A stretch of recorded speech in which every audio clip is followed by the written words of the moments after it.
Hi, Guillaume. I'm hoping I'm pronouncing that correctly. I'm probably not, so please feel free to correct me. I'm just reviewing shot 550, Cupid Angry. So let's have a look at your notes for this one. Quick playthrough.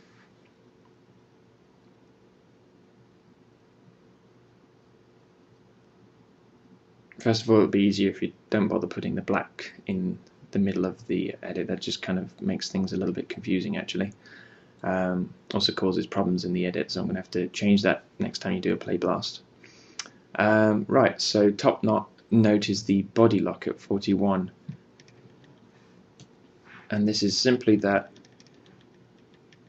this is working well, then he leans into the getting up, and there's a massive anticipation of the head, probably a bit too much, but the body goes into this locked position here, just hits that position dead on with no easing in whatsoever.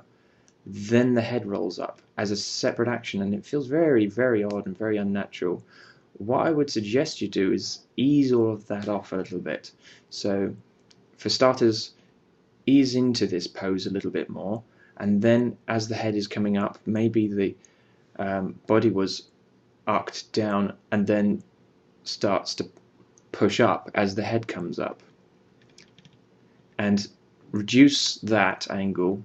It's a little bit too strong, so that when that final head position goes, it should all feel like it arrived, the whole body created that pose, rather than it being two separate actions. The other thing is that the way that the hips are moving around is good, but the hands are completely still.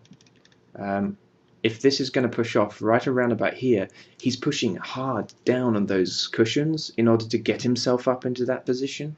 So push that hand down and back. So it might be that that moves into this general position, so that the shoulders go up and the elbows come out, and it pushes the whole cushion down at that frame there.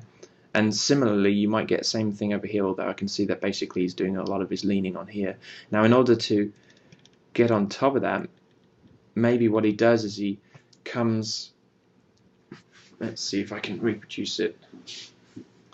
Maybe, because he put most of his strength on this arm here, as he's pushing off, it might be that he has to lean into this arm in order to go over that way, if you understand what I mean.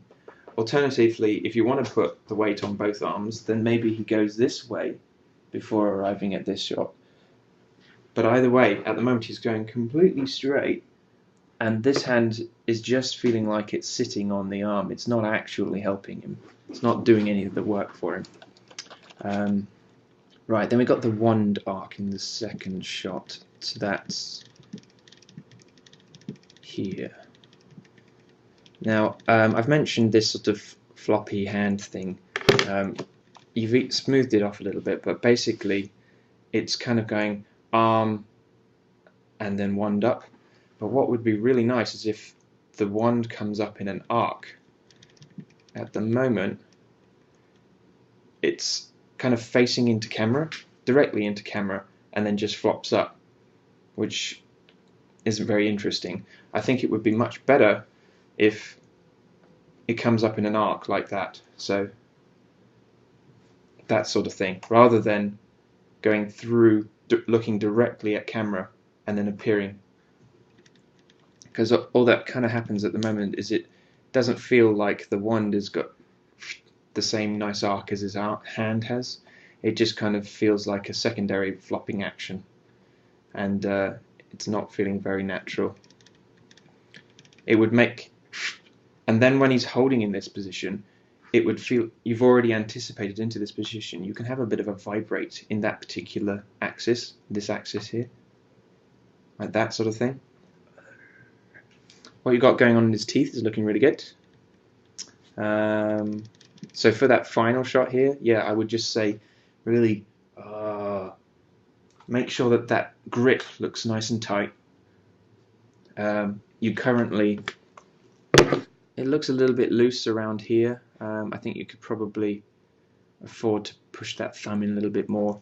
It might be that what happens here is that it goes from a oh yeah, one of the other things is it's tilted into camera here, which is okay, but it's not looking as strong as it could to camera, so maybe you just tilt that up a little bit and then, you know, go like this throughout the shot. And if necessary, it could be that it curls around like that purely because of the strength of his grip and his muscles and tendons tightening up. Arm shape grip third. On this shot, actually, if you can just tilt the camera over a little bit to the left, really what should be happening is that his head should be in this area of the screen, and we should have space over here. At the moment his head is a little bit too far to the left. If there's a split down the middle, I want to see his eyes halfway, somewhere over here on the right hand side, and somewhere above the center as well. So basically what we're talking about is moving these eyes from here to about here, and then that will be a good composition then. Fingers on the armrests, right, that's earlier back here. I actually made some similar notes on this for one of the other shots, so check out some of the other feedback on some of the other shots. But basically what's happening is,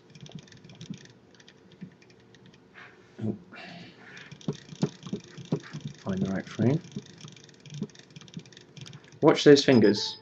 They just kind of, that finger there and that finger there seem to move on their own. They're not really helping any of the overall poses or anything. They're just kind of moving on their own, and it just looks like his fingers are sliding on there, and it's kind of ruining the illusion of there being any pressure on the cushion. So be careful about moving those if you don't need to.